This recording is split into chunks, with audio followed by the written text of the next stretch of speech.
ओए बाबूजी, अरे 2.5 किलो का आता है।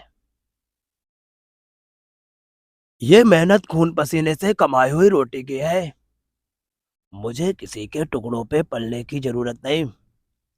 तू चाहता है कि मैं तेरे यहाँ कुत्ता बन के रहूं? तू कहे तो भौंकू, तू कहे तो काटू। मुझे इज्जत से रहने का शौक है कातिया। तो क्या कुत्ते का पिल्ला कुत्ता होता है शेर नहीं? कुत्ता है तू। ओए, इज्जत से बात कर कातिया, वरना धर की लात फाड़ दूंगा। ओए